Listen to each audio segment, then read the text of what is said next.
Precalc, Chapter 1, Section 3. We're talking about these objectives here. The vertical line test, all I'm going to say about that is if we have a graph, if you draw a vertical line and it only has one point, it is a function. If you have another example here, a parabola that's opening horizontally, then if you draw a vertical line, it hits 2 points, this is not a function. The intervals of function, we'll get to that in a second. Warm up, we want to review these concepts. If we want to graph this inequality, we first have to isolate the x that's inside these two inequalities. And to do that, we're going to subtract all three parts by -6. So we have a left, a middle, and a right. Subtract them all by -6, we get -10 is less than or equal to the -2x that's less than -4. Make sure that you keep this -2x in the middle here. Then we divide all three parts by -2. If we get that, we get 5. Since we're dividing by a negative, we have to flip the inequality.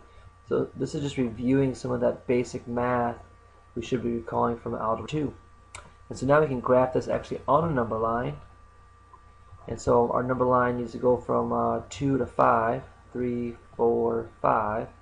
And then let's recall that the greater than or equal to, it's got to be a filled in circle. Just the greater than symbol is open, and x is between there.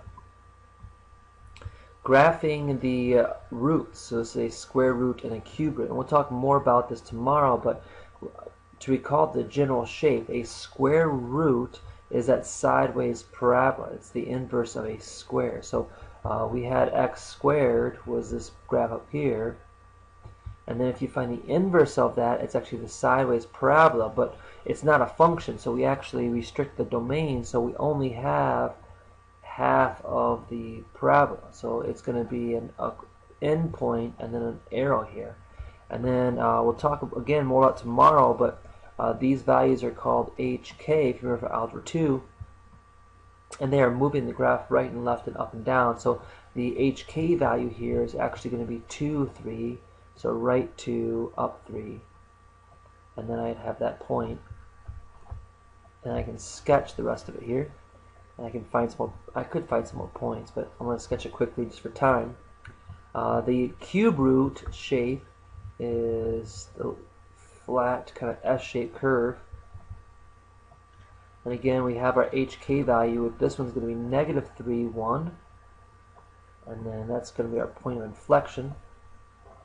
And then from there we're going to go right 1, up 1, left 1, down 1. And I'll talk more about this value I call the awesome A value. I think there's only a couple of us who actually teach the awesome A value.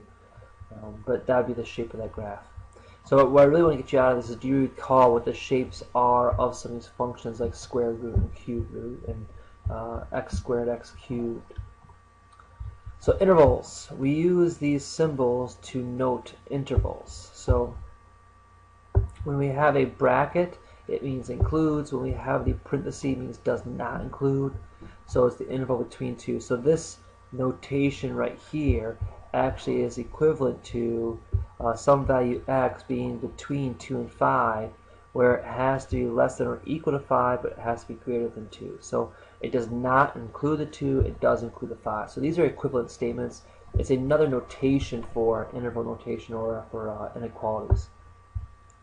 Increasing, decreasing is just looking at graphs when they are increasing. So for this graph, it's thinking left to right. Left to right, this graph is going upward. There, it's also going upward here. And then it's going downward at this portion. And so we're looking at the part of the graph that's going up and down as we move left and right. And when we're talking increasing, decreasing, we want to give the x values for which it's increasing or decreasing. So at this point right here, there's a change, and at this point right here, there's another change. And so we'll call that x equals 1 and x equals 3. There's a change. So from, I can use interval notation, it is increasing from -infinity, forever left, all the way up to 1. And then we don't include that actual value up here, that maximum value. We call that actually a constant value. It's also increasing, so and we can use the interval notation again from 3 to positive infinity. Now the and could be used, we could use this symbol, the union of these two, which means both of them is what that means, the and. It's decreasing from 1 to 3. And again, we're not including those values. At the x value of 1 and 3, it's actually not increasing or decreasing, it's constant. So real quick here, this will be increasing, this is constant, this is increasing, and this is decreasing. So it's going upwards, increasing, downwards is decreasing. So relative maximums, these occur at a point where f of x is greater or less to both sides of the point. And so if we have some graph, and then we can call these 2 points our relative max or mins. That's because the points on both sides will be below. So right there, both sides of that point will be below that point I drew. Or here, the points to both sides will be above it. So these are called relative max and min. So the graph goes up forever and it goes down forever. But so there's not an infinite max or min, but there's a relative, meaning in this small window there would be a max and min. So we want to find a relative max and min of this equation. This equation we should recall as a quadratic, as x squared. The a value is negative, which tells me that it's a quadratic opening downward. So where does this maximum occur? This maximum occurs at the point right here, which we call the vertex. So do we recall how to find the vertex? Algebraically, if you remember the quadratic formula, so x equals negative b plus or minus the square root of b squared minus 4ac all over 2a. So if we have the quadratic formula, you're actually given more than that in this one formula. X equals negative b over 2a. That's how you find the vertex. The part underneath the radical we should know as the discriminant. But we want to find the vertex, so we do x equals negative b over 2a. So recall, here's our a, here's our b, here's our c. So x equals negative b, so negative 4, divided by double a, so it's going to be negative 4. So we get 1. So at x equals 1, that will be the vertex, which is the maximum. So our vertex is going to be 1, comma. Now to find y, actually plug 1 in here. So we get negative 2 plus 4, which is 2. 2 minus 3 is negative 1. So 1, negative 1 would be the vertex of that parabola. That happens to also be the maximum. Now we can also do this with a calculator. I'll show you that in a little while. Hopefully I can on the computer. So step functions and piecewise functions. This notation here is the greatest integer function. It just basically means you're rounding. We always round down to the nearest whole number. So greatest integer is round down to the next biggest number. So it's really rounding down. So if I plug in decimal, so like, well, the whole number 0 is going to be 0, but if I do 1/2, I'm going to round that down to 0. If I do 1.5, I'm going to round that down to 1, the next biggest integer. And so you basically get these horizontal lines, which we call the step functions. So you're only going to have the whole numbers there. Now what you can talk about here is what happens at these whole numbers. At 1, if I put in 1 here, we are still at 1. So it can be 1, 1 right here. This is going to be open. And so we talk about open and closed circles. And so we can't have both be closed because it would not be a function. So that would be a step function. We could also do that same kind of function. I'm going to do that again for you in a different setup. I'm going to show you as a ceiling function. A ceiling function is a little different. So if I had like x plus 2 with just this notation, that means you're rounding up. So if I put in 0, if x is 0 here,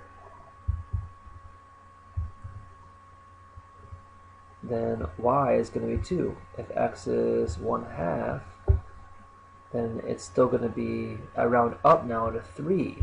So 0, 2, and it's going to be horizontal until it hits 1, and then I'm going to go up to 3, and it's going to be that. Another step function, but now we're rounding up. The 2 also shifts the graph upwards too. That's what plus 2 does. Okay, so now a piecewise function. So we're dealing with some linear functions here. So we should recall how to graph this. They're both in slope-intercept form. So they're both in mx plus b form. So plot 3, 1, 2, 3. Our slope is 2, so up 2, right 1. I can also go down 2, left 1, down 2, left 1.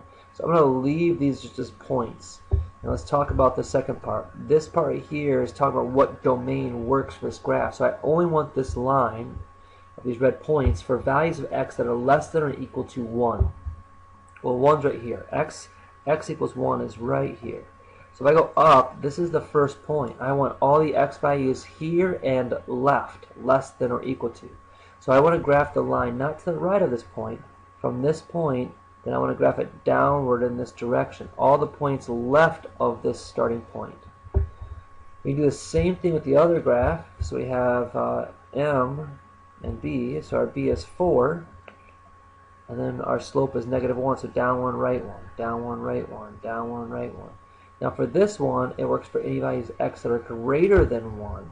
So it does not start at x equals 0, but at x equals 1, it can't be it. So I do an open circle, and then anything right of that.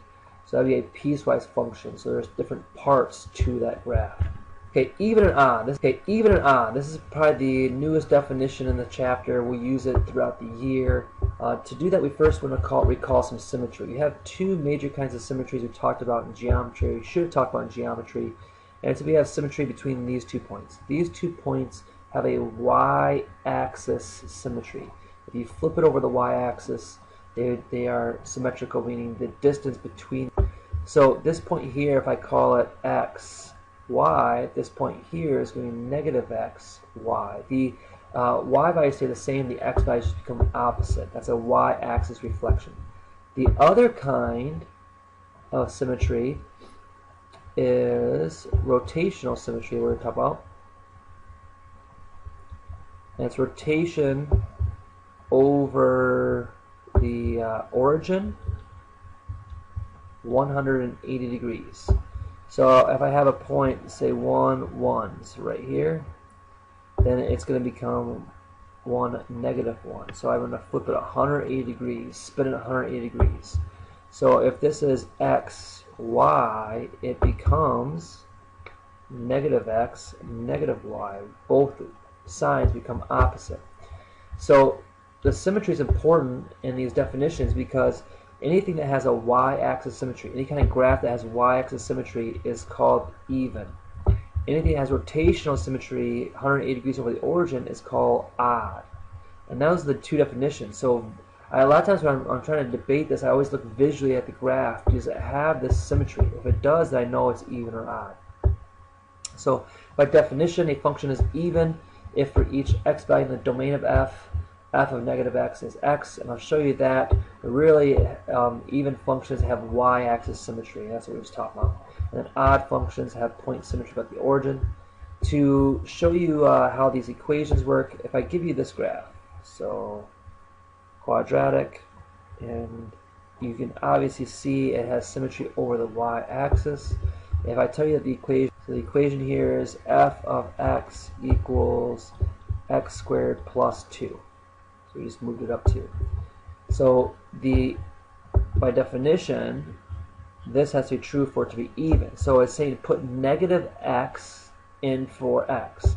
So if I want to find what f of -x is going to be, so I'm putting a -x in for x, and I evaluate that a -x squared is still x squared, because negative is negative is still positive. So we get the same thing we started with. So that means it's even. So you can check that through algebra as well. And the odd functions, an example of an odd function would be just this function here, and we'll stay pretty basic, f of x equals x cubed. And so that's saying that if you take and plug -x in for x,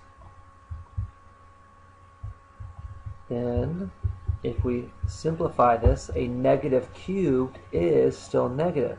So that's the same thing as a -x cubed. And so that also stays true. So these are by definition algebra. You can show it algebraically or visually, depending on what you prefer.